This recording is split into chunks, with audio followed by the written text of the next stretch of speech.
it's hard to be like, you're bad for taking money from the Times, because you take $1,000 from the Times and it's like the Times as an institution blows its nose on $1,000 and throws it away. Like, why does the New York Times do the New York Times? I don't know. Anyway, does, I think. Yeah. Why does the New York Times get to survive and still be a juggernaut when too big to everything fail. else died? Really? Yeah. Huh.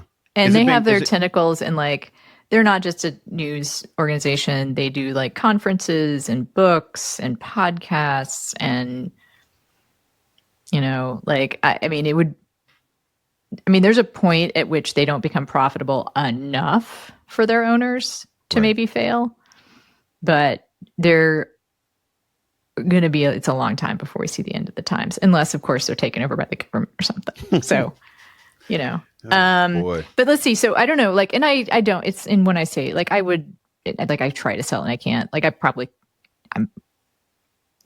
those aren't the exact institutions that I'm thinking of. I can't even think of who it would be to try and sell out to. An advertiser? I don't know.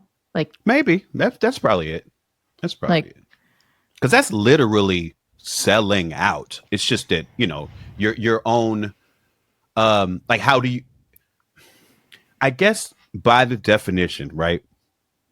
If you are taking money from an advertiser to do something, right? You're not doing sponcon. What is that? Sponsored content? Oh, I never heard that phrase before. But I would do certain sponsored content. Come at us, folks. We would do sponsored content for the right, you know. And if it's the wrong fit, we could just make fun of it the whole time and see if that lets us get away with it. Yeah. It's okay. So I haven't sought out sponcon, so I can't say that I've been rejected, but part of me is like, shouldn't they just come to me? Aren't I, like, full of integrity and talent? And so someone should come to me and ask me to sell out. You know what? I always think that about social media followers too, because Anna, you have so many. I figure if you have a lot, then people should be coming to try to pay you to influence your social media following. Yeah, they should. But for now, I'll just say I've been offered, and what I'm going to stick, the story I'm going to stick to is I've been offered, and I've always said no, Mike. That's tons of offers. Just hand over fist, so many zeros, and I have just said no. We admire your ethical fiber to turn down all those offers. We had one more piece of listener feedback to share. This is another paraphrase from. This is from Robert. Robert said, they are anti-capitalists, but work on finance podcasts featuring, quote, this is their quote, demons like Jared Kushner. They said they don't book the guests. It's just a job, but just being connected to that world makes them feel gross. Oh, this is such a good comment. Oh, my God. I think I know who that is, too. Shout out to him for being vulnerable about that. Can't judge.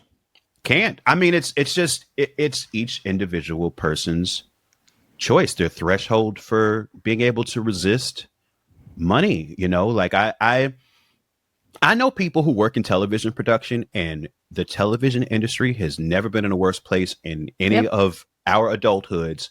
Yep. And these people face the decision or the temptation to, like, apply to work for, like, PragerU or, you know, like some of these right-wing media companies. Oh, I have sold out. I gotta sell out story. There is a news channel called News Nation. Mm-hmm. Are you familiar with it? I am. I watch their UFO content willfully. I don't mind it at all. Yeah. And I go on that network because... Are they right-wing or are they just weird? Yeah, I think they're just supposedly weird. Straight down the middle, but they're straight down the middle in that way that is not, right? Like, they're just asking questions about how terrible the Democrats are. And I'm like, they're liberal. They're just asking. I'm like... You're the pundit? I have respect for them, and this is my justification, is that they don't treat me like Alan Combs, right? I don't know who Alan Combs is. Oh, God, you're too young. Sean Hannity used to have a liberal punching bag. Hannity and Combs. Oh, yeah. Okay, I remember that. Oh, I remember that. Yeah, they don't treat me like that, and, like, I do get to say what I what I think. And also, I remind them I am not a Democrat. Like, I am a leftist. I am progressive. I vote for Democrats, but like, you're not going to hear me defending. Anna, I have a question for you. Yeah. When you go on News Nation, does it feel gross at all? Sometimes. The context for this is one of the reasons I go on is a bunch of alumni from CNN and MSNBC work there. Right. I've seen it. And bookers and producers. Oh, so even the sort of the back end. So I get interesting. One of the reasons I go on is that when I go on, I usually get a nice note or two for somebody saying, thank you for making this job less gross. Wow. Does it pay good? No, it doesn't pay at all. Damn it. What it does is keeps me, as they say, keeps me in the conversation, keeps my TV skills sharp.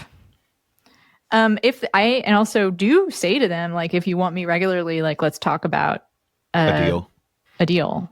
And it hasn't happened yet, but like, I would be open to it. And I feel actually pretty good about it, based mainly on the fact that so many people I respect work behind the scenes and I can't judge them. And I do feel like I don't think I'm doing any, like, I don't know. Like, it's one of those decisions that you judge me for it if you want, but they don't got to live your life. They don't know what you go through. Of all the ways I could sell out, this one, you could convince me otherwise, I suppose. Someone could tell me, like, it's just so immoral, don't do it. But it is a luxury I'm not sure I have right now.